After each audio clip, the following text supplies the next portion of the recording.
Okay, so we are here for, I think this is our third Trust Affinity Group, Building Trust Affinity Group meeting. Welcome to all. We'll do quick introductions, kind of go through the room and find out who is here. As most of you know, I'm Amy Forrest, a consultant with the Jackson Collaborative Network, joined by Sarah Williams.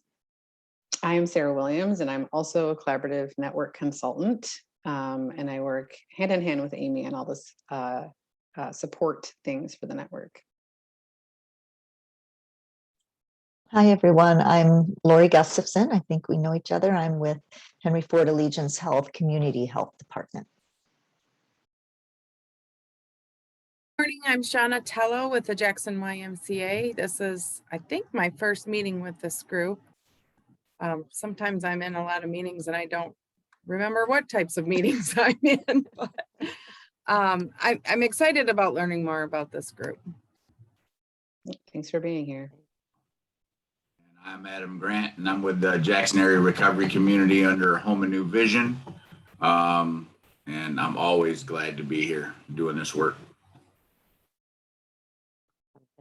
Thanks. Glad to have you all. We've said before, we've had, medium group of people and then a small group of people. And it feels like every time we have any of these size of these meetings, the discussion is rich.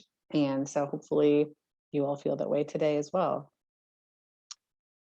Okay, we're going to go through a couple of slides for folks like Lori and Adam. I know you've gone through these, but Sean is new, so we're going to kind of breeze over kind of some descriptions of the group. So the groups are designed to build capacity, support conversation, and move to action on improving trust between providers and community members, especially for those experiencing inequitable outcomes.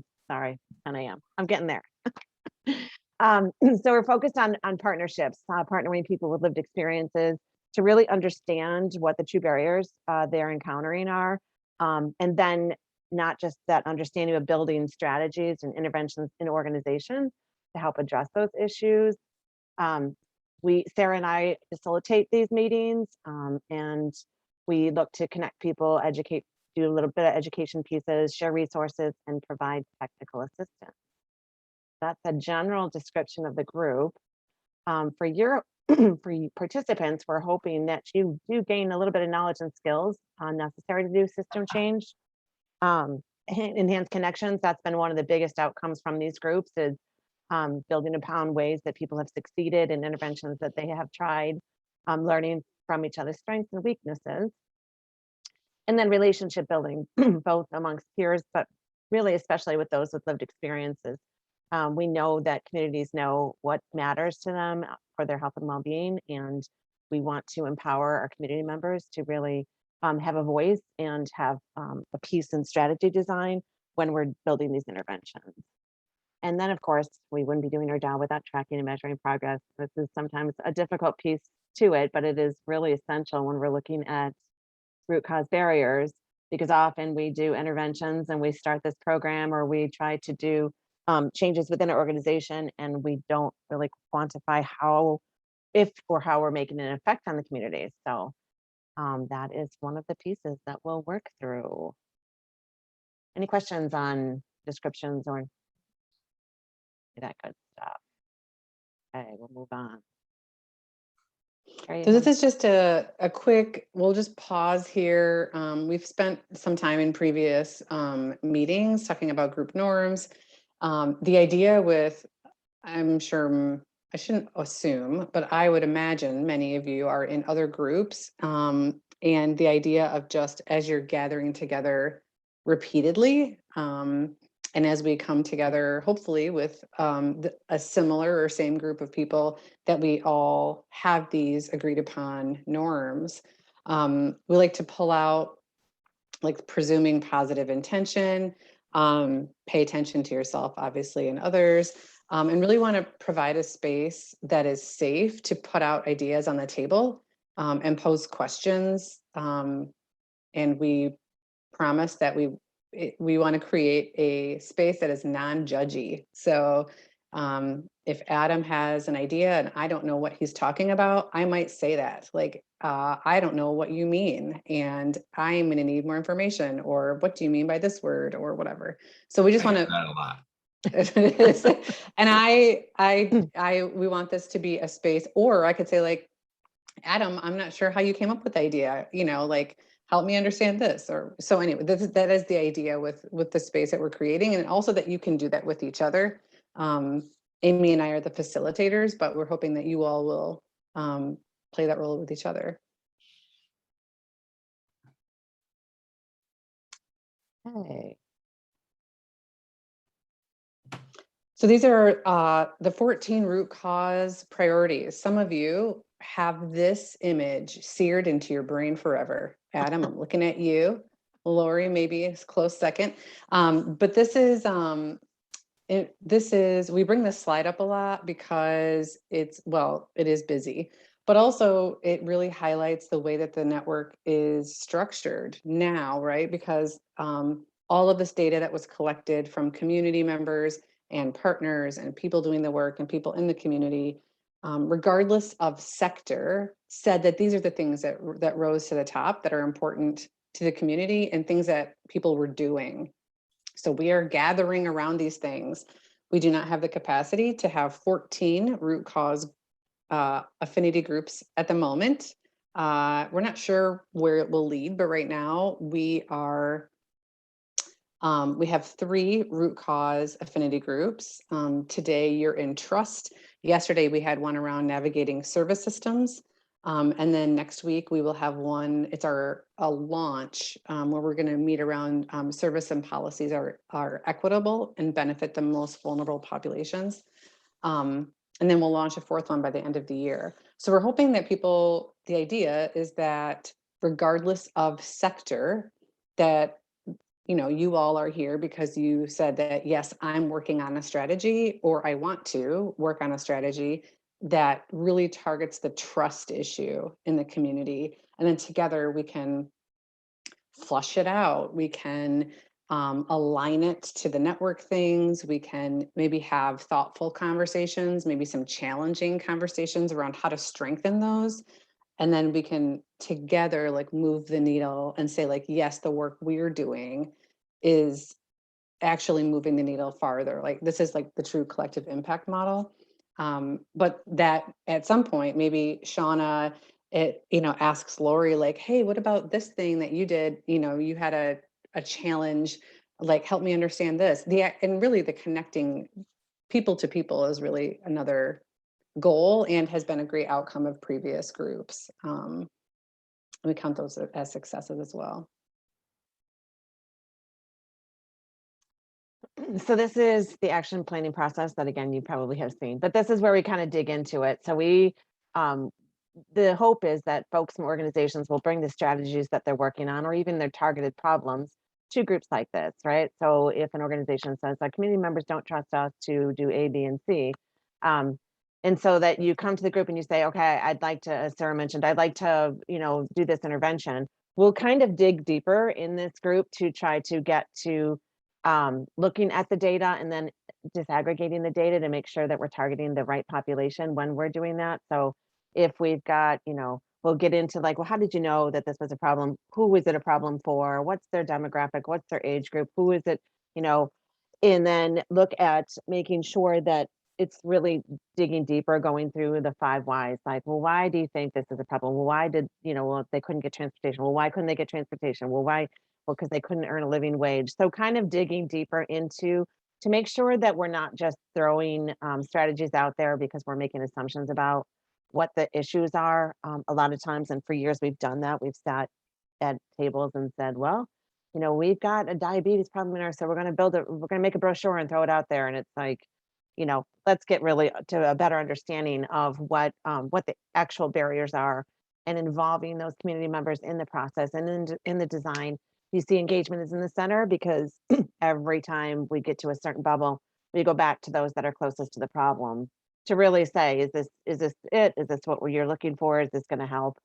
So we'll go through this, and we actually, after we kind of move through the Padlet, we'll have a worksheet that we can send out to the group to really that at each step in this process, there are some key design questions of that will help you kind of build that. So the last couple of meetings, we did an introduction for this meeting, and then we kind of looked at throwing out strategies of what's going on in your organizations around this. And we're moving further into, can we strengthen those strategies? So if folks have an idea about how they're going to build trust in their organization and they brought it to the table, or they're still kind of thinking it through, this will help us to really firm up those strategies in a way that makes them strong, that can address multiple root causes. We know that last slide with all of the 14 bubbles, so much overlaps. So we can look at the strategy and says, okay, this might actually help with trust. It also might make the system easier to navigate, and it might build awareness or whatever. So this is the process that we typically use. Obviously, there are many different tools and techniques to strengthen strategies, but this is just kind of an overview of what we're looking at. So enough of us talking. We're going to hand it over to the group to kind of get into some of the strategies. The next couple of slides after this have some of the things that we talked about at the last meeting, but I always like to start with fresh eyes, right? I don't want to like kind of read something and kind of build off of what we talked about. So we're going to do a quick Padlet share. Sarah, did you pop that in the chat? Or could you pop that in the chat? I can indeed, yes. Excellent. Hold one moment. I was just about to go to that screen also so that I could take notes if I need. Oh, awesome. Oops, did it, Did it work? Oh, because you shared screen. I at the brought it exact up, Same yep. time. That made, got a little whiplash there. Okay, so in the chat, you'll see this Padlet link, and this is a live way, for some of you who haven't done it, a way that you can type in what you're doing. It will pop like immediately up on the screen that I'm sharing, but you have to open it up in a separate browser in order to enter some of the ideas that you're working on. And also, if you don't like using Padlet or don't want to bring it up on another screen, Sarah will be able to type in the things that we're talking about live. So I know for some folks it's easier, and actually I think I'm more authentic to kind of just talk it through. This is weird to like type it in on little Post-its and bubbles, but it's just a way to kind of share. So this is a small group. We welcome you to unmute and to just chit chat about interventions or strategies or things that you're working on. And Sarah's like the queen of note taking. Me not so much. Me not so much.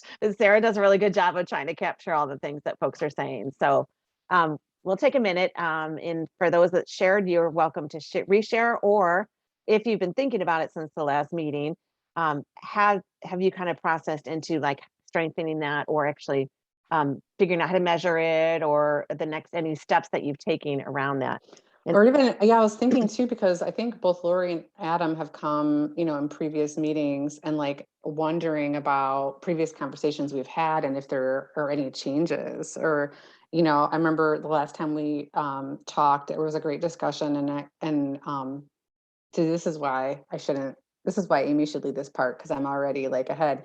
But I remember Lori we talked so much about trust. We had a great trust conversation, and then afterwards, I remember Lori saying like, oh, I wonder if this thing could be done, or like, I wonder if I could contact this person. And so just when we're thinking about, and those are the things that we also want to like eventually track and like find out, are there also ways that like we can support that, or ways that we can help facilitate those steps too. So we don't want to not acknowledge the fact that we have had these conversations and took notes, and also like, yeah, we have a couple of slides moving forward. I like to start fresh, but we will go back and revisit what we talked about in the last two meetings. And then ideally we'll kind of strengthen those strategies by writing them out in a way that can support this moving forward. It's different than we've had groups in the past, because we've had, groups about, maternal child health or obesity or smoking cessation. And those groups have really held the strategies in the past. So we've built like, an action plan for the group. But this is going to be a little different, because really each individual organization and person will actually hold the strategy. So rather than saying the Trust Affinity group has these 6 strategies, which we'll kind of put them up, but the person responsible or that organization will be very individual organizations that, at this particular organization, we're working on this, and then we'll keep updating that and tracking and moving. All right, we will shut up, I promise. Okay. So go ahead and unmute. Once I get there, how do I enter something on the? Yeah, app? I don't think we have the right link because it's Oh, not really? allowing us to pull. It looks just like your screen, so we don't have the ability to.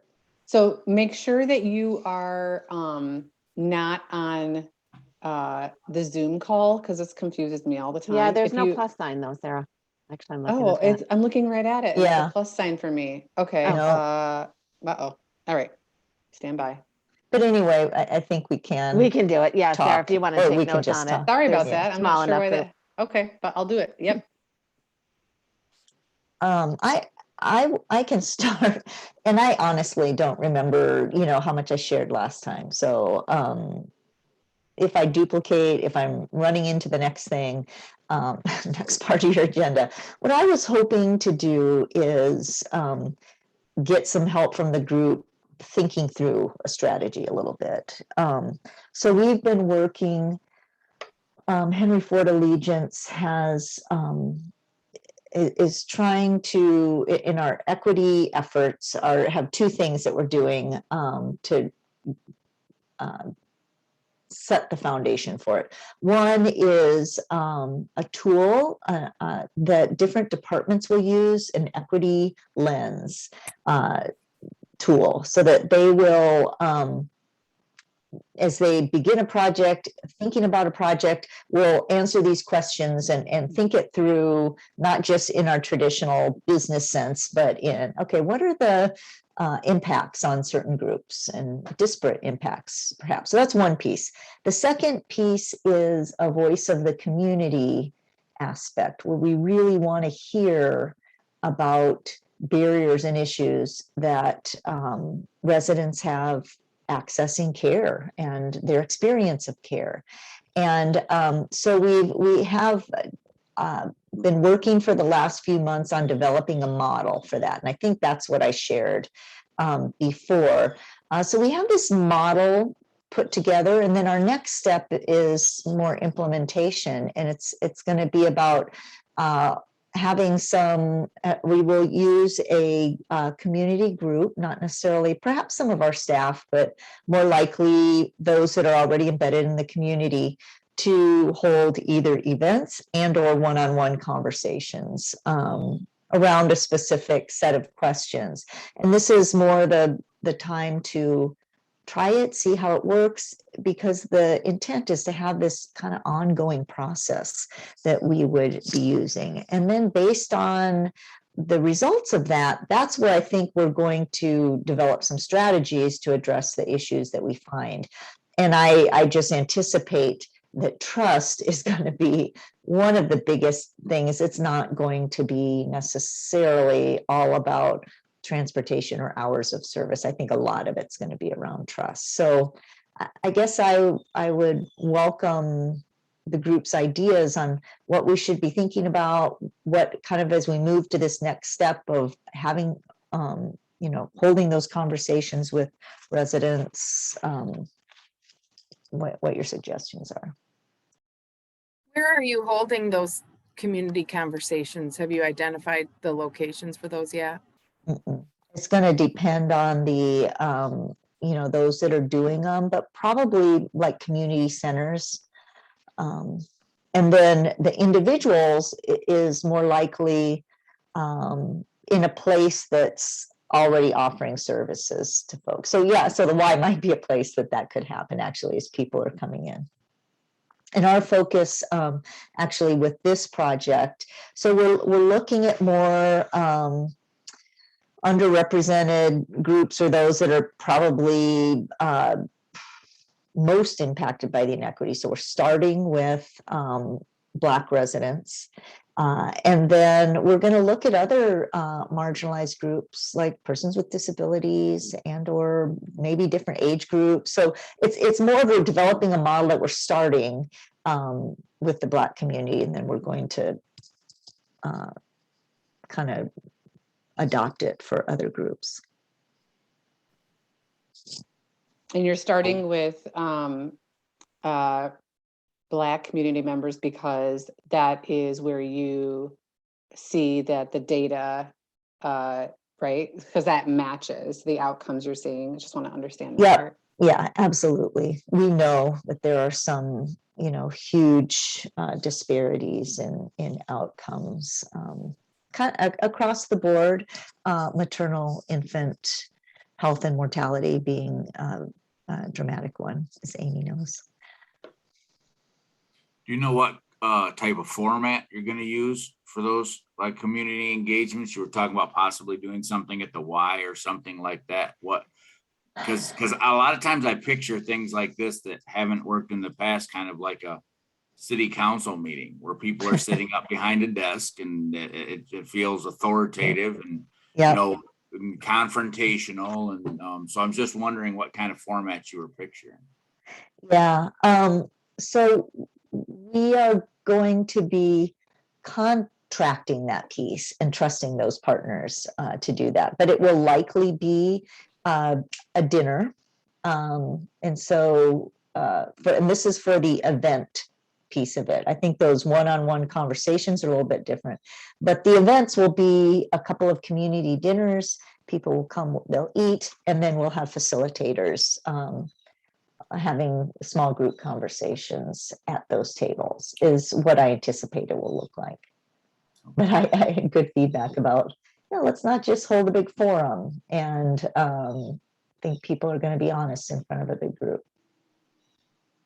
No, and even Yeah. Adam, you mentioned talking about the focus groups that you were looking to hold, and you even the language around that to changing it to listening sessions. Yeah. Mhm. Yeah. Yeah. And I'm still having a hard time finding 8 people. Yeah. So it's not that I couldn't find 8 people. It's that I don't feel that the 8 people that I find are adequately representative, because I want to have as much, diversity is not just a racial thing. So I want to have, I don't want to have 8 people who just happen to be Black in recovery in the Jackson area and they're all over the age of 70. Mhm. Not very representative. And, that's kind of, what I'm working, with right now. I think that's going to be the big key with what you're doing, Lori, is that it's going to be the facilitator is going to make the difference in that. Mm-hmm. Because even when we did recovery in our backyard, I went through a pre-session for the panel beforehand, and we had a really good conversation. And then we got out and spoke amongst everybody else, and it kind of changed up. And so kind of my job as the facilitator was to be like, wait a minute, that's not what we talked about, Thursday. And then they got into it a little bit deeper. And so it's going to be a lot about the facilitator, but I think it's also going to take some time. I'm glad you're doing it. Just hope that it's not going to get fixed by tomorrow or next year. It's a process, and I'm glad you're doing it. Well, and to be honest, even the coming up with a model was a hard process, because we had, both Allegiance folks and community representatives and consultants, and there was, definitely a different way of looking at things. And so we had to, set aside what we might normally do as an organization and listen to the feedback. And so that's the approach we're trying, is what was recommended. Could I put somebody in contact with you? Could I put, you probably already know him, Antonese Gant from Nation Outside in contact with you, because I think that they may be a good facilitator for some of the conversation. I've been doing a lot of work with them lately too, but I think that they might possibly be a good fit for what you're trying. That would be wonderful. I appreciate that. Please do. I love what it's so interesting. We've already talked about this before, about how these root causes overlap so much. But the things you're talking about, Lori, just are very reminiscent. So yesterday we hosted our the root cause affinity group around trying to make service systems easier to navigate, which we also talked about is very messy, because what is even the reason that that is happening, and all blah, blah, blah, all of that. But Terry at the Center for Family Health was attending and was echoing a lot of the same things you're talking about around gathering data and thinking that something was like, why aren't people coming? Essentially was like, they're trying to figure out why aren't certain populations coming to our building or coming for services. And then after gathering the data, can you be with it? Can you sit with the data and be humble enough to be like, oh shit, you know, and I realized that we're recording and I just swore, but I stand by it, right? Because it's like, oh my gosh, I had a good intent. I was doing this thing, and now community members are actually telling me that it's not helpful or maybe even harmful. So like, can I adjust, and will I adjust, and what power do I have? And so I just want to highlight that. I think that's great. And I think that the only chance for us to disrupt things and try and eliminate some of the disparities in our outcomes and our access to everything is that what you're talking about. And I think that's really great. Yeah, it is. And it's the tough thing is the humility is a huge piece of it, is understanding, because everyone's their own organization's biggest cheerleader, right? You know, you want to say, wow, Henry Ford is the best and we are a diverse employer. But then, you know, and that's what we're supposed to do when we're in the community, you know, but then it's really hard to then take pieces to you know, and like really be like, oh, apparently we're not. And like, how can we fix it? So that humility is the first piece. The second piece I was just pondering as we were talking was trying to get people to come to a forum that's facilitated is often very difficult, because the voices we're looking to hear are voices that don't trust the system and are disconnected.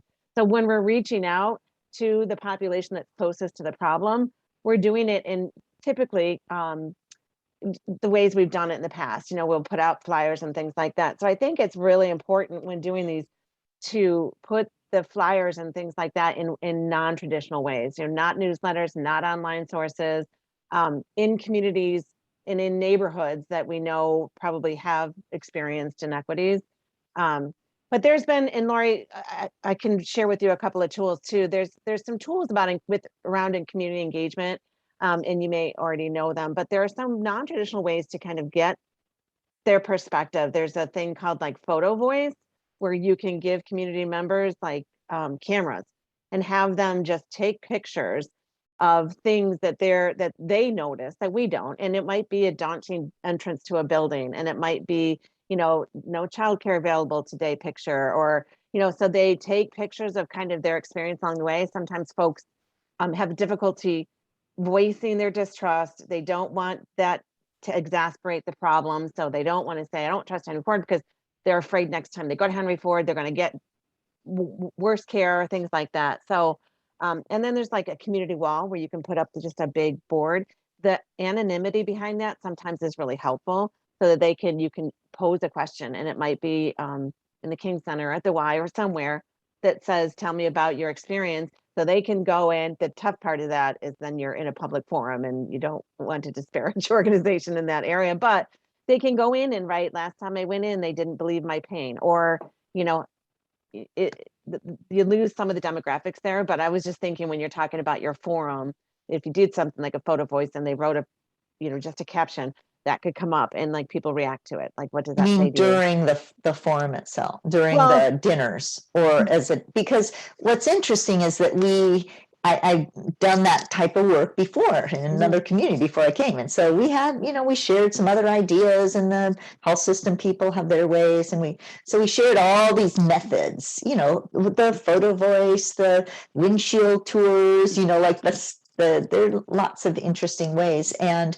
that's what we had to let go of, is the community said, no, we do this and it works. Like, we do this and it works. Oh, and so we had to, because I thought, oh yeah, let's try a variety of things, because I know at Allegiance we've never done photo voice or anything, but no, we those things were like, oh yeah, that's interesting, but this works because we've done this. Oh, And we wow. hold these dinners and we have these conversations because we're talking to people all the time.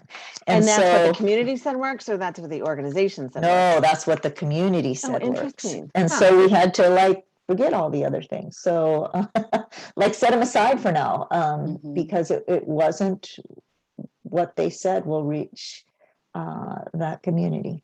Interesting. I And- wanted to, I ahead. wanted to back up to something too, because we were talking about data and stuff, and I'm working with a organization called Power and Passion too, and we're a part of an MIT cohort on unbundling the police. And one of the things that they were talking about in there was data a lot and investing in the data and stuff. But we have to remember this too when we're dealing with these systemic problems is the way we've collected data and the formats and platforms with which we put them on are also tainted in some way, shapes, or forms. And so one of the things that I was really talking to them about, because everybody was about the data there, and I said, but we need to also get into the idea of investing in ideas, not just evidence, because the same group of people have controlled the evidence and the collection methods and things like that. And so they adjust a lot of times just enough to be able to keep their foot in the door. And it's one of the reasons why a lot of the communities that we're trying to reach into don't trust, is because when they try to get involved in the game, they don't have the evidence, they don't have the resources. That's right. They do have the ideas. And again, that's why I want to put you in touch with Tony too, because the whole idea is they're not a part of the system. It's the voice of the incarcerated and formerly incarcerated by the formerly incarcerated. So they got a little bit of street credibility in that sense, that they know that people know that they're not just going to kowtow and cater to some system, that they're trying to, in some ways, infiltrate these systems and become a part of them. So I don't know, I guess my thing is, and I know sometimes I help and I know sometimes I don't, because my approach is kind of a little bit of a shotgun approach. Let's try it all. Let's see what we hit. Let's see what sticks. Because we know there's money available. And if it keeps going into those same silos and keeps trickling into those same, wells, and we're going to end up with the same results. So I think one of the ways that we're going to be able to get communities to trust us is to directly invest in them, let them do some work, and let them bring some stuff back to us too. So yes to all of that, Adam, but my mind goes to, so then like, and I can say that, so we have worked a little bit with the community foundation, and they like did a round of funding and like awarded money also to like a grassroots organization that was not collecting, I'll say, traditional outcomes, right? Because I own this. Like I went to grad school to learn about process measures and outcomes, and also I realized that is pretty rooted in white supremacy and also like how to do things right. And so like there's a bit of unlearning of that. I'll speak for myself when it comes to like I showing up in a Black-led organization. My first thought probably shouldn't be like, show me your outcomes. And like, but I also, data tells a story. I love data. So like, I'm just holding all of those things together. But how do we get to the point then? Because I agree with what you're saying. I think that there is value in what they're doing. We know there is. They know what's best for their community. They're doing things. They're just not doing it for how we have decided that as a system and as institutions that people should do things. So how do we get all the way up, right, at the funder level? It has to be the funder level that is validating that, because if they're turning in RFPs and if they're turning in things that don't make the cut, the same people are getting the same money. And now that literally is what is happening over and over. The same people, or they know someone and they like, hey, I'll just pat me on the back and all these things. And so like, this is probably not helping the conversation, but you started it. And so I'm fired up now. And so where do we go from here? Conversations like this, the same thing Lori's talking about, to me, we need to get away from being transactional in the way that we do stuff and get back to being relational. And I think that's where, when we're not looking for the outcomes, if you come into it immediately looking for the outcomes, people see what your motivations are. And so like I'll give you an example because I know my approach is non-traditional. It's probably because I don't have the extended education, so I don't have as much to unlearn. And so the only thing that I've ever wanted to learn about is people and what works, you know, and the biggest thing that works is showing up and listening. So like all summer long, I went to all the summer fests and stuff. I didn't go with the traditional, you know, Home and New Vision or Jackson Area Recovery Community tent and set up. I wore my shirt one day. I wore a different shirt the next time. I sat with the Jackson District Library and I just become Adam. And I become Adam, who happens to work at Home and New Vision. I became Adam, who's also a member of Nation Outside and things like that. And so people got used to that. And so some people showed up at Home and New Vision that hadn't been showing up previously.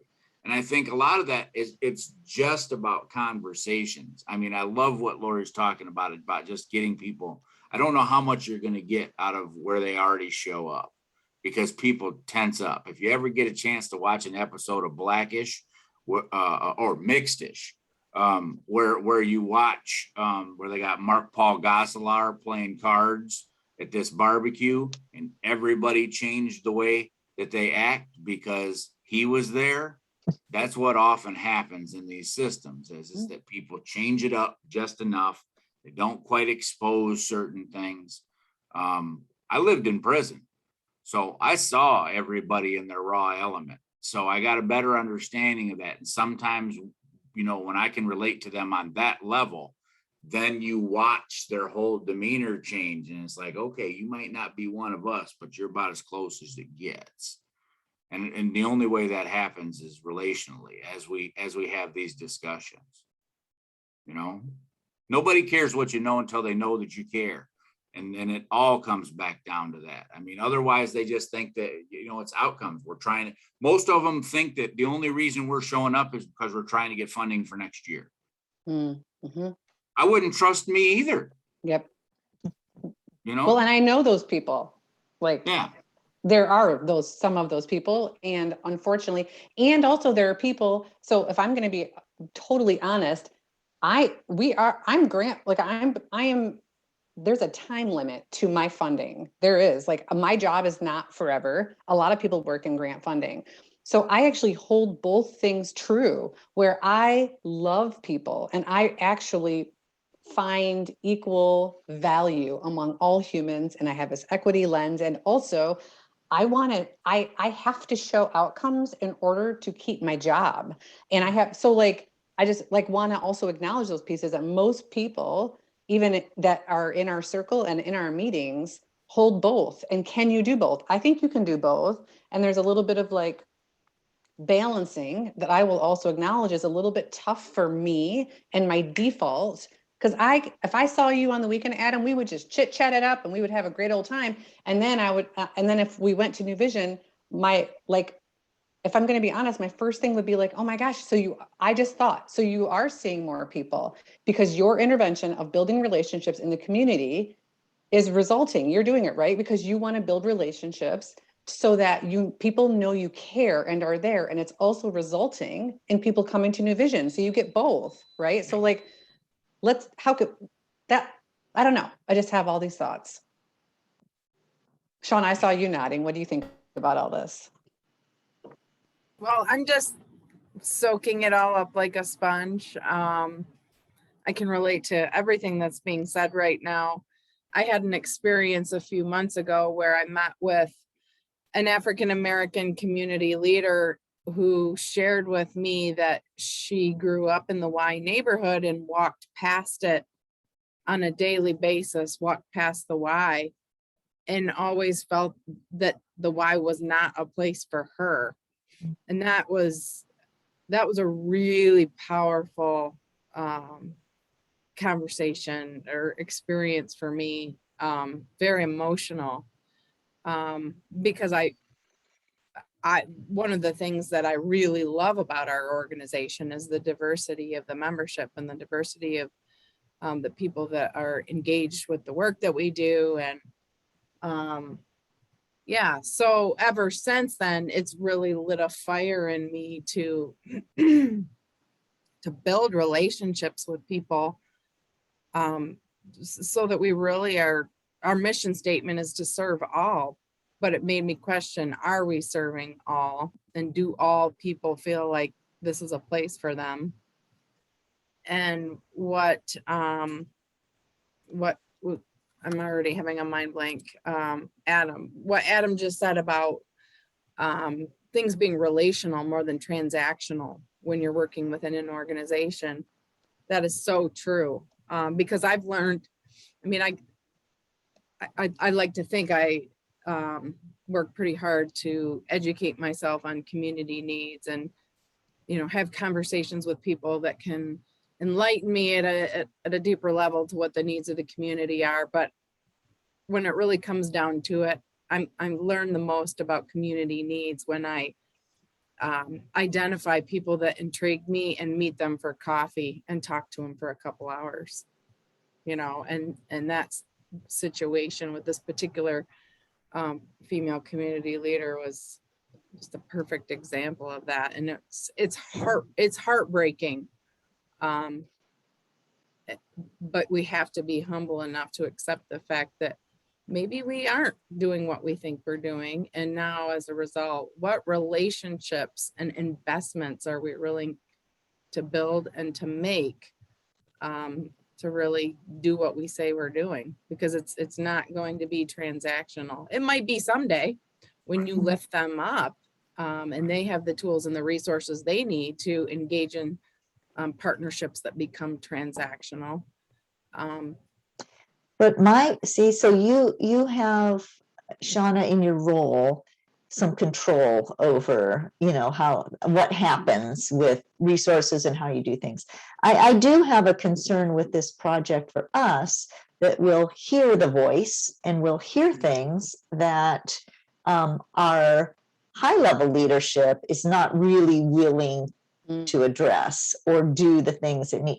And I was frank with Amy Schultz, when we entered this, that we have to, that would be the worst case scenario, as we went to all this work and really heard, and then we didn't do anything with it, or there was a perception that we didn't do anything. And so we have to make sure that we're willing to, fight this thing to the end, to at least, and it doesn't mean you can do everything that people say. We can't, upside down our business model, but we have to show that people were heard and that changes came as a result.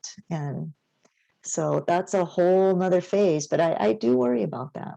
And that's part of the mistrust that's happened for so many years, is because we asked and we walked away, and they didn't see the change. We never went back and closed the loop. They didn't feel the change, and they weren't part of co-designing the change.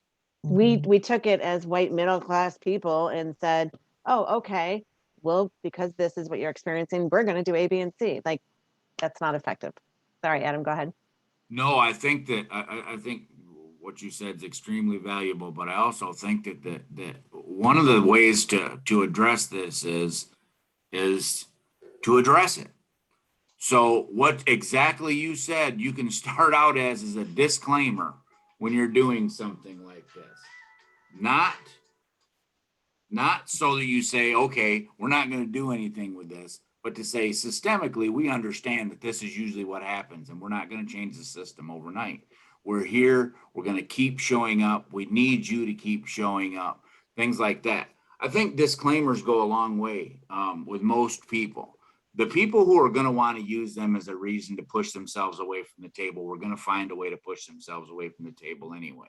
But I think honesty and acknowledging some of these things that don't get acknowledged goes a long way in the community too, because people look at it a little bit different. They're like, okay, let me see, what Lori's got going on over here. And when they see that coming consistently, the other thing too is that maybe you can address it with the higher ups in this sense, that they don't have to make everything happen, but are they going to have an issue if you are honest about it? It's not that you're slamming them, but it's going to say, listen, this is the Titanic. This is a big cruise ship. It takes a while to turn this thing around. And so if you acknowledge to the administration that you might have to you know, and some of the statements might seem like you're throwing them under the bus when you're not. You're just acknowledging pitfalls in the system itself. Because I've found personally that a lot of times that goes a long way. Sarah will probably get several more likes just from saying shit during this meeting. That'll get fired. Stand by. Because people like to see that. People like to see real. They like to see passion. And I think you could actually, you can't curb it. You can't stop it. You can curb it, because you're right. You could do just as much damage. You could just perpetuate the same mistrust that has been going on forever. But if you know, what do they say? Sunlight is the best antiseptic. Bring that stuff to the light and then have the conversation, the raw conversation. Adam, I love so much that you said that, because I also, I believe in transparency. I almost to a fault. I mean, I'll know that. like, so I really believe I previously worked for Michigan Department of Education, and I believe that I'm no longer working there because I was honest and transparent. And to your point, like there's a weird tension, and Lori's in this position of like, you have to be careful what you say, because all of these levels of people are above you. And also and like wanting to be honest with people, because what you were saying, like I built such a strong relationship with the people that I worked with and that I managed in my previous work, that we still have Janelle Buchler is one of them. We developed this very strong relationship because I was honest all the time. And I literally said, like, I have no control over the money that comes down from the state, but the minute I do, I'll let you guys know. Or like I've put in requests based on what the community has said. And at this moment, it's out of my control, but just know that I'm really advocating for you guys. You know, there were pieces in that, and that got me in a little bit of trouble because I sided, right? So I just want to acknowledge that piece that Lori said. It's a tough place to be when you also truly care about, and I would imagine we're not the only people in that weird tension space where we're connected to the community enough to be really passionate about it, and yet also like wear a badge that says I'm with Henry Ford. And so, you know, like I have 12 people above me that are in control of whether or not I still am employed. You know, it's just, yeah, I appreciate you said that. And also like, it's tough. It's a tough place to be. It is. I can see it in your face, Lori, that you want this to work, but you're also you're skeptical. So we're talking about trust within the system, and we don't necessarily even trust that the system is going to work. But I think that's important, and I think I'm encouraged by the fact that we're all sitting here, you know, having this conversation, because that's how it's going to change, is incrementally. Well, and I'll even like, let's look at it with the leadership would love to do all these things. But like right now, we've heard that there need to be more people of color in clinical positions. So we need more nurses that represent the community, more doctors. We have such a nurse shortage right now that we can't provide all the services. Like they're having to really figure out where do we focus our resources. And so where could that go right now, even if it's legitimate, and I know leadership wants to do that. They're struggling to get any nurses, much less trying to, you know, balance our demographics. And so I think we are, but that is perhaps, Adam, where the honesty, you know, comes in. And we have limitations right now, but we hear you, and this is what we're going to do to move toward that in the future.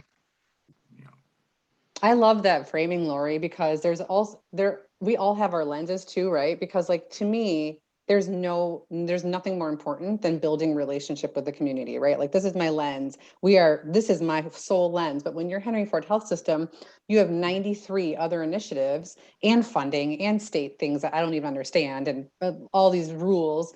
And so that's also the truth. Like, we see the emails that come out, right? The nursing shortage, they're like, COVID's coming back. There are all these things that they are actually trying to balance. And so that's a true statement. And so when it comes to this honesty piece, right? Like, and maybe it is working with Amy or whoever is the higher up and saying, like, here's our data. And if we really want the community to trust us, and if we want to improve relationships, are there 2 things from these 10 that we could commit to? Because then, and be honest with the community, right? Say, like, there are 10 things here and we only have the capacity. We can only do 2 right now. And to Adam's point about, like, it will take this system has been messed up for a long time. And so we know it will take a long time to heal, but we want to show you that we're listening and we're on the right track. So, like, these are the 2 things that we can commit to right now, but I want to come back in 3 months, next month, 6 months, I don't know, whatever, to show that you're listening and to build trust while being honest. Because I think I agree with Adam, there's power in honesty. And I feel like, and frankly, if I was a community member and I had heard nothing, and then you came and said, this is what I can promise to do, and there are 2 steps, and then you did them, you've automatically increased the trust in that community, right? And I think some of the feedback that you'll hear, it's so interesting when you get candid feedback, when you like Shauna and Adam, you talked about the relationship building, working in maternal child health and all of that. People went out, they did surveys, they talked to play groups, they did all this stuff. They came back and the data was essentially like, oh, transportation was an issue. And I'm like, no, that wasn't the actual issue. That was a symptom. You know what I mean? But when I then I was like, okay, well, I know so-and-so, I'm going to call up. Didn't your granddaughter just have a baby? I want to talk to her. And then I got so much, like, it was like, no, that's that, because we were chit-chatting and it was real and authentic. And then she's like, well, my neighbor went through this. And I was like, I want to talk to her. Like, let me have it. But that relationship building, but I'm going off on a tangent. But Lori, when we're talking about, and to Sarah's point, do 2 of 6 things. Some of those things are super easy. Sometimes we had a conversation with someone before, they're like, they just didn't feel comfortable in the waiting room. Like, that waiting room was sterile and the colors were like, I don't know, whatever it was. And so it was like as simple as the waiting room changes to make it more comfortable, and let them design the waiting room. You know what I mean?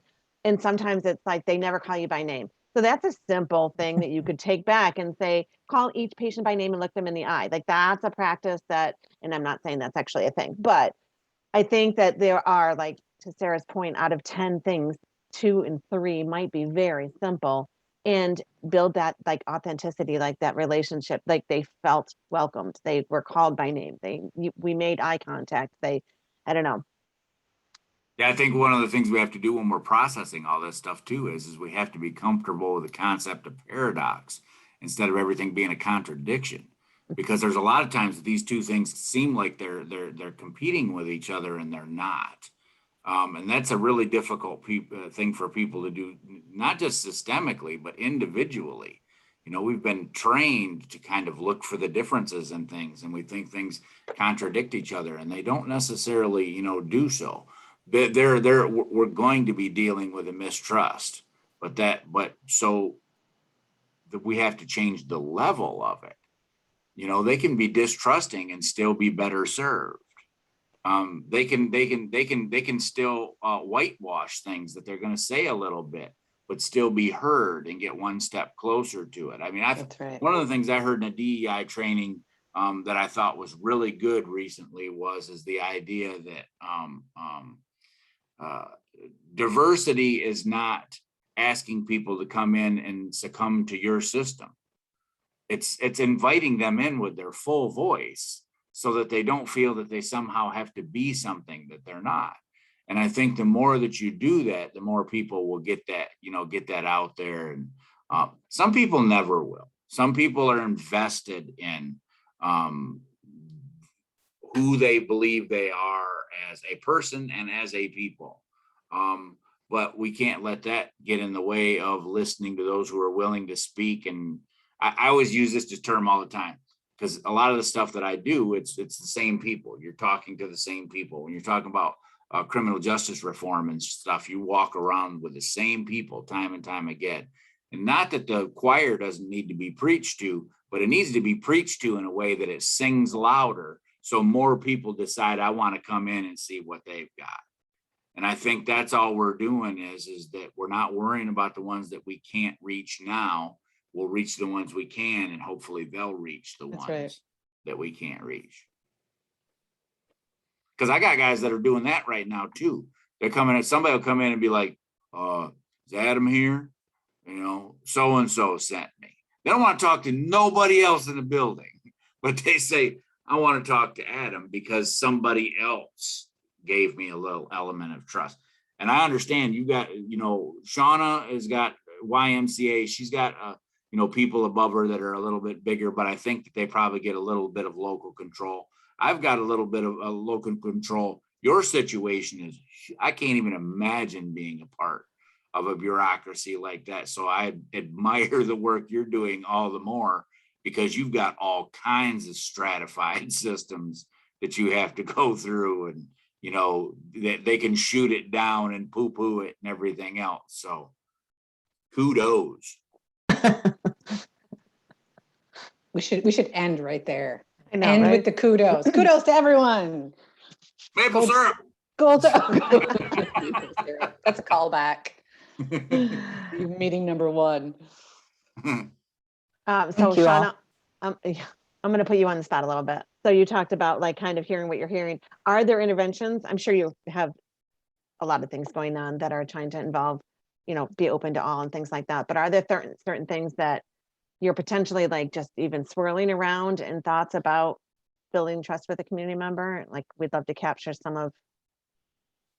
Well, I think we already kind of hit it on the head, or at least what we've decided as an organization is that some things are priorities because they're priorities, and they're priorities because they're not. I've got cute little babies getting done with swim Oh, lessons, leaving in my office. so cute. Sorry. No, it's great. That's what gets us through the day, right? Baby smiles. Right, Babies and right. dogs. Yeah. About things being transactional, some things just will not. So we've agreed, when I say we, I say, you know, some of our leadership team, that we're going to set aside things like fees for programs, and we're going to talk to people who are trusted in the communities that we want to lift up, and give them the you know, I hate the word credentials, but trust them to identify where the Y can step in and meet needs. And then we're going to do it. And we're not going to ask any questions. You know, it's no secret that drowning, there's a huge disparity in drowning rates between white Americans and Black Americans, or people of color in general. And there's a million root causes for that. And unfortunately, little old Jackson YMCA, at this point, we don't feel like there's a lot we can do to address all those layers and layers of root causes, because when you dive into it, you'd be amazed all of the different things that contribute to that problem, culturally and economically. But anyway, but we can identify a couple trusted community, very grassroots community leaders. I'm not saying other people like Shauna. Yeah. And say, you've got 20 scholarships to distribute to people that you think would take advantage of them. Let us know what they need to get here. Do they need a ride? Do they need someone to come with them? Do they need swim diapers? Do they need swimsuits? We're gonna make sure that we remove every possible barrier if you'll help us identify them and connect us to them in such a way that they feel safe, taking the risk, so to speak, of coming into a place that they feel like isn't for them. And we'll have the benefit of knowing that maybe next summer one last child will drown in Jackson County. That's amazing. You know, we're not going to see any dollar signs for this one, but that's not who we are or what we do. And so we have to just, in the nonprofit world, there's always that fear, you know, we at least have to cover costs. We at least have to cover costs. Yeah, Always it's chasing a that real dollar, thing. but- I know you have to in order to stay open for the community. Like it's tough to balance. So just finding the little things at first that you can grab onto. you know, and that's where we're starting. We're taking a really close look at our financial assistance or scholarship program and how that works and how a person is introduced to it and how the, you know, we have this, to me, and everybody says it's not that complicated, Shauna, but I have an aversion to forms and to packets personally. So if I got the nerve up to walk into the Y and then someone handed me this packet and said, we can find a rate that fits in your budget. To Sarah's point, I'd say, shit, that looks exhausting, and walk out with my packet, and I would never come back. Looks exhausting, and or you're asking me a lot of personal questions. Yeah. Mm. Yes, or- and then or- you're gonna come take my kids because you're gonna find out where I live, or, you know, like there's misconception, or I don't write very well and I'm embarrassed that I can't print and spell, so I'm not gonna fill it out. Right. Yeah. It was interesting. I had another like really eye-opening, very personal experience with that recently. I mean, I knew that at the core because my husband has a lot of family that is not English speaking. And we would hand people forms and just assume, well, that, you know, they get food support, so they don't think anything of filling out another form. But my dad is, you know, he's aging, longtime Y member, power lifter type guy, but he's starting to have tremors. And when he hasn't filled out a form at the Jackson Y in 30 years, he's been a member. But when we had the COVID waivers, when we were closed and we reopened under the new procedures, and we wanted all the members to be aware of and agree to the new safety procedures, sign the waiver, he couldn't sign the form. One of the gals at the front desk unknowingly slipped it to him. He was pissed and walked out. And he said, Sean, I don't know if I can come back. I've never been so embarrassed in my life. Mm. You know, and that just, it's not something you think about until Yeah, you're living in that space. Just something as simple as signing your name for some people could put them over the edge. But you've got to have ears for that. And you've got to Lori's point, be in a position to take that information and take baby steps as a result of receiving it. Good stuff. that's good stuff. Should we fly through a couple of more slides just before, because I know you guys, your time is valuable. Yeah, I've been taking lots of notes, and I wrote all the swear words in them. Just kidding. Didn't. Oh, headed out. Thanks, Adam. Thanks for being here. We'll see you Oh, soon. yeah, thanks. I know the slides probably sends people back off. I just kind of want to revisit some of the July and August things to make sure that if there's any movement on some of the things that folks talked about, that we can kind of continue them going. But this slide is a little bit about what we talked about in July of things that people are working on around trust in their organization. I won't go into too much because y'all can read. But I really think that Lori I mean, I know Lori attended and contributed to the last meeting, but I feel like our conversation, well, I won't speak for you, but it sounds like our conversation was a great update on the progress and current barriers and what to do next. And hopefully it sounds like you and Adam might connect, and that's great. and then I think these are some of the ones from August. So Lori, were you able to connect with Angela after the last meeting with? You were awesome. Well, I'll look forward with you guys. Maybe we'll reach out to you via email, or you're welcome to speak to it now. Yeah, no, I did. So I talked to her, and you know, I think someone else was also intervening for her daughter. So there's the personal thing, like hoping her daughter got what she needed. But I then took that information to my director to see what we might do. And then in the meantime, I saw the latest round of grants with Oh, yeah. Community Foundation. Yeah. And Yeah. I told Amy, I'm like, can we, you know, partner with Michigan Works, and perhaps they could apply and we'd work on fixing these systems, you know. I And love so, it. but again, we're waiting for HR to get back on whether that's a good idea. But Oh. anyway, I think it will. It's just slow working in my system. But yeah, I'm optimistic that we will find a way to make some improvements in that. That's awesome. That's fantastic. I love to hear updates around that. That's me too. Gosh, my mind just starts reeling, Lori. I love that idea of like the whole intent is to like change systems and like how cool would it be? Angela has identified a thing, you have identified a thing, and to like, is there a way? Anyway, that is not succinct at all, my messaging, but like I love that idea and the thought that you had that idea. And Shauna, just to catch you up, I feel bad because we went off sorry. on this. So Lori and Angela had connected at the last meeting, and Angela from Michigan Works was talking about, Lori was saying, we're struggling to get Black and brown folks to apply for some of the credentialed and positions at Henry Ford. And she said, because there's a misconception or a belief, perception or not, in their organization that you can't unless you know somebody. So then there's Yeah, she said, there's this, I've always heard this thing that you can't get into Henry Ford unless you know somebody. And then my daughter has been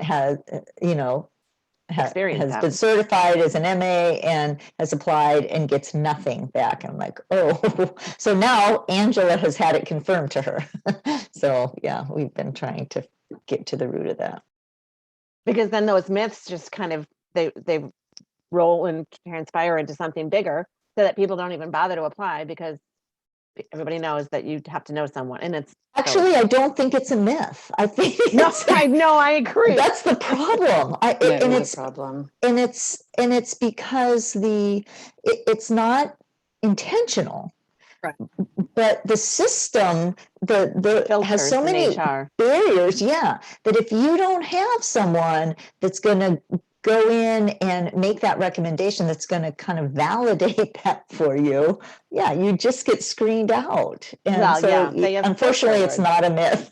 No, and it's true. There are filter words that HR uses in order to screen applications. And if my resume, however qualified I may or may not be, doesn't have that word on, I get filtered into the recycle. You know what I mean? So until someone says, hey, push this one through because I know that they're qualified, that's the know somebody. I don't think it's necessarily like a relationship thing, but it's just pushing through the filtering of HR. So it's probably both, right? Also like I know, Sheila or in this, can vouch for me, and then that does help fast track it.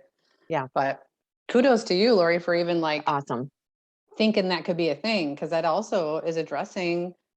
I mean, it would really force higher ups to have a mirror, right? And this is what the data shows, and how can we take steps? Kudos for acknowledging that it exists in your organization and talking about it in a group like this. Yeah, because that's hard to do. That's really hard to do. None of us might have jobs at the end of this, but that's okay. Yeah, this might be the last time we all get together. Well, Shauna, to be honest, what I asked Angela was, what barriers do you see for your clients in, and I actually was I asking about Henry Ford? I don't think you were. I don't even think I was, Amy. No, I think I was just in getting, just in finding what barriers in general. The Black and brown folks incur. And that's when she told me, well, specifically at Henry Ford, but it's okay. But you represent a machine, so to speak, and you pose the question in such a way that she was comfortable answering it. Mm-hmm. And that's where the change happens. Someone now within the machine, somebody trusted and respected, has the information now. And a funny thing, also personally experienced it within their own family, and so that gives it the opportunity to breathe and dwell and move. And and I always say that because I do know that our organization has a commitment to changing hiring practices, to diversifying the workforce, has made some pretty significant policy changes to support people from all kinds of backgrounds. And so, I know that they want to do that. But then I always, even from my own perspective, the desire to do better in these areas is a lot different than what it looks like in real life when you're Right. when you're working with community members and you're hearing things, or they're, it's just tougher in real life. And so it takes some perseverance, is my sense. For sure. That's great. Lori, I'm going to put you on speed dial so that when I start feeling discouraged about things, you can give me a perseverance pep talk. That baby steps, isn't there a baby steps book out there for? All right. That's great. That's a great update too. Yeah. Any other thoughts or questions on these two? And we'll be putting these together in a document that we'll send out to group members with kind of trying to translate some of these into strategies so that you guys can be updating the group on any progress that's been made and outcomes and things like that.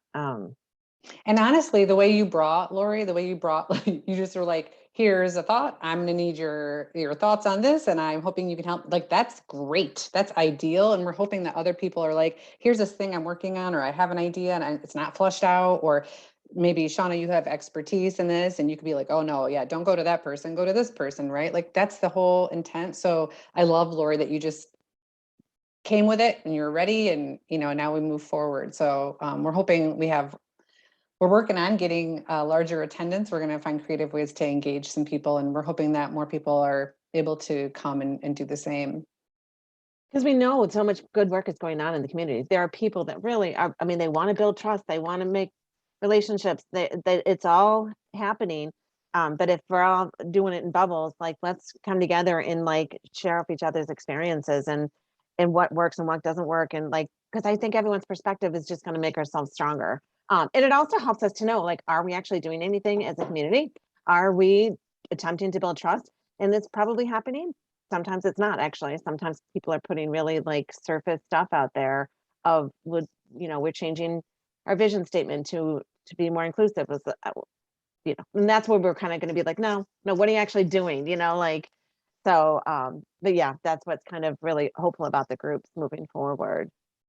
And I will say, when it comes to number of people, I know that at least two of the groups align with the root cause priorities that I put in my profile, but Right. I'm only going to commit to one group because that's the one that I can do. And so that, I think you might have people that will try and then see where they're going to land. And that's great. We've said that before, and we've also acknowledged that, we've had folks attend these and it's like, okay, you wanted to see what trust is about. Maybe, that Mary is actually working on on this initiative in my organization. I'm going to send her to this one. You know what I mean? So we welcome, and it might be fluid, and it might be like, well, Shauna, you're starting this out with funding, but then you want to send me to a program coordinator who's actually doing the scholarship, and she can come and talk about her experience or whatever. So yeah, I think it'll be a fluid group, and that's why we record them so folks can catch up if they need to, and we'll start kind of formalizing some documentation on the strategies so that we can keep getting updates. But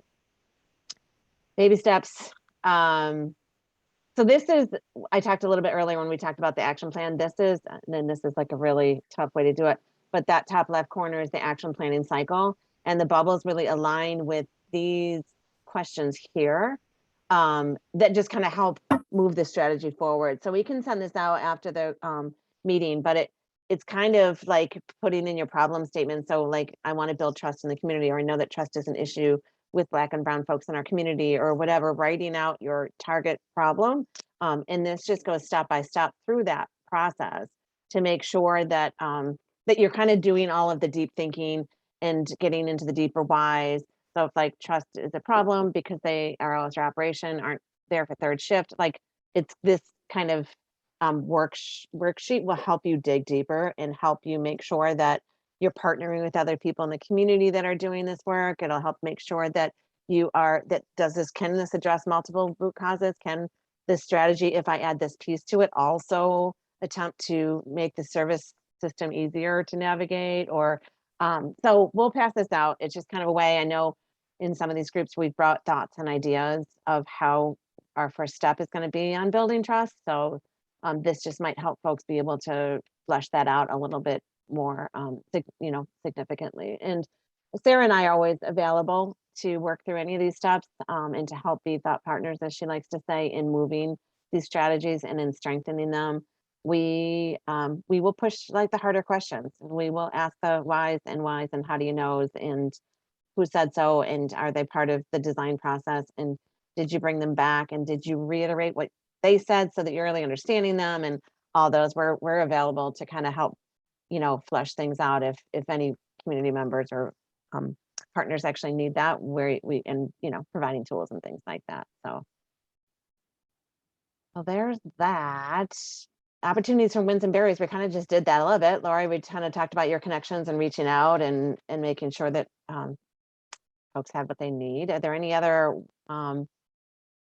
we actually talked a lot about barriers. Are there any wins that you've experienced recently in your organization around building trust that you want to share out with the group?